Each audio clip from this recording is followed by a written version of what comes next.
Absolutely not. That is silly to even think and equate the two. One is human, the other is. Is it true that you just? That's Congresswoman Ilhan Omar saying President Obama is human, President Trump is not. Now, just last week, this Congresswoman said President Obama is, quote, a pretty face who got away with murder. Let's bring in the senior writer for the Heritage Foundation, Kelsey Bolar. Latest reaction to this one, Kelsey? Well, this is another example of Congresswoman Omar's freshman status, where she doesn't fully understand the implications of her rhetoric. You know, she came out and very toughly criticized President Obama, and then, you know, Politico came out with a report, and she claimed, no, the media is attacking me. That's not what I said.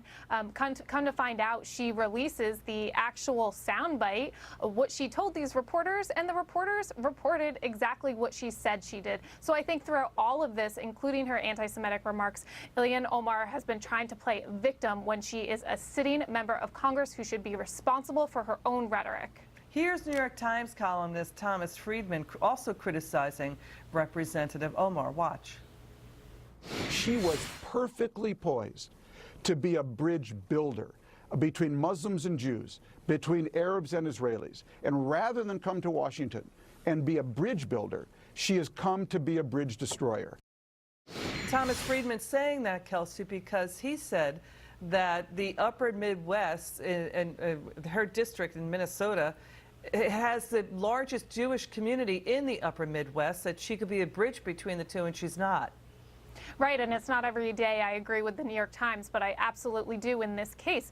He's making a very important point that her anti-Semitic remarks have made a conversation uniting both Muslim Americans and Jewish Americans more difficult. And this is especially sad given the makeup of her own district, where there are large populations on both sides. She should be serving as a bridge builder, and as Friedman said, she's serving more as a divider.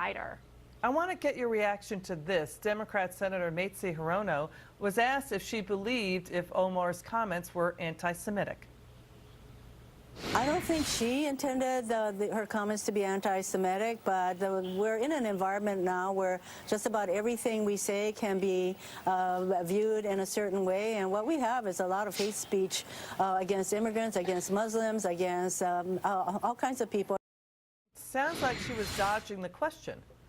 Again, it's astonishing to see Democrats try to make Congresswoman Omar out to be the victim here. She is not the victim. She needs to be responsible for her own rhetoric. And then the Democrat Party needs to take that a step further and denounce and condemn this. Instead, they are working overtime to defend her, to try to make her out to be an innocent victim when she is anything but.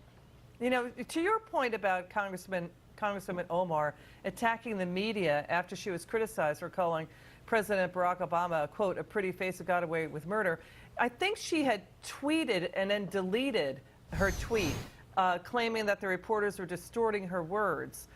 Your take on her deleting tweets?